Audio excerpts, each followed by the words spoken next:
So let's talk about Kamala Harris's state chair who bashed Bernie, right? Mm-hmm. Give us a little insight.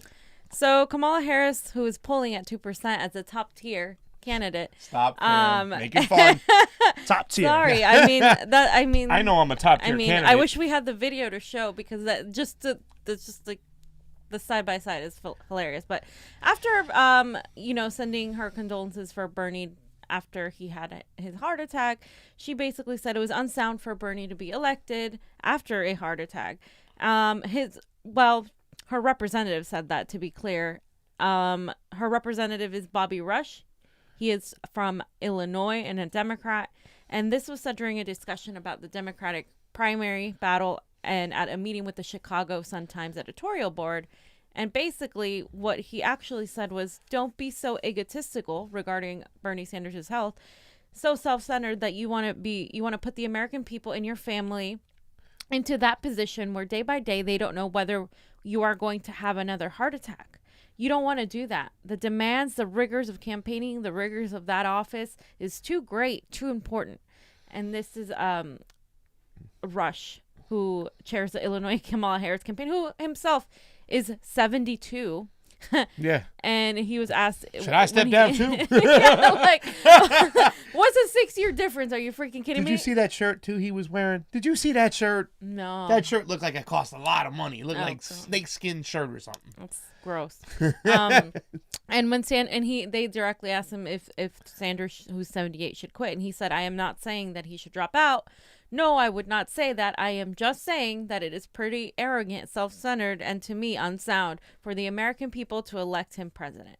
So, I mean, here we go again, continuing with these attacks, continuing with this idea that Bernie Sanders is like this fragile man when he is anything but. When people meet him, and I've met him, and a lot of us have been right in front of him, the man is tall. The man is a strong man. Yeah, he's very healthy. This is a common procedure that happens. But people have been worried. Yeah, I mean, of course, like anytime somebody undergoes any procedure, but it's not a very difficult procedure. And I think the media is obviously using this, weaponizing this, and saying things like, oh, is he going to drop out? And unfortunately, it does spread to some people who don't really follow politics and who just only hear like the superficial reports. And it's really sad when people say that, because I've heard some people say that, like, oh, what about, is he okay? Like, what about his health? Yeah. And people, especially who don't know and follow like the smear tactics of these biased news outlets. So yeah, it's just really unnerving how Kamala Harris and everybody else and the Warren people are all just so focused on this, and it's directly coming from the higher ups in the campaign. It's not coming from the supporters. It's coming from people in the campaign. Of course. And that's disgusting to me. Fight him on the policies that you don't agree with if you want, but to go after his age is just. There we go. Here you go. Come on, Bern. I to bet. I ain't in there, Bern. So that was October 10th. All right. So that was like literally yesterday. There he is. Yeah. No, I mean, the thing about it is, if it was a serious heart attack, he wouldn't have been out in a day, okay? Yeah. Mild heart attack, fine. Stint there, fine. The thing that really disgusts me is that they keep rehashing the old picture of him falling down and said, that could have been another heart attack too as well. Right. Listen, anybody over the age of 50 is subject to have a heart attack. You know what I'm saying? Anybody can fall into these parameters. Johnny, yeah. Sorry, no, I was just going to say, Johnny, did I put that picture up there or no? I don't think I did.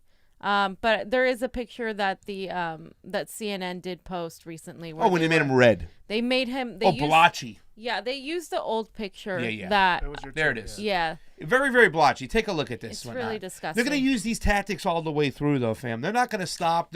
Now it's going to go full strength until we get a little distance in time for when Bernie gets back on the campaign trail, does what he has to do, put this to rest, and move on. That's deep state. Just like with Tulsi's pimple. Yeah, and it was CNN too. The debate. Well, it was CNN. Well, CNN has more intelligence officials that leave the bureaus than any other. Oh my God, I can't even remember. It's up there. But this has been the talk right now a lot of times, is that CNN and MSNBC, they should not be able to do this. They take people right from the intelligence department and bring them right on there, so they get to spew their narratives. And most of these people have defense contracts too as well. Yeah. They were former senior officials, CIA officials, right? Yeah. People who were paid to lie us into war are now paid to lie to the public on TV, and they get to spread their narrative without any pushback whatsoever. It's disgusting. Yeah. It's absolutely disgusting.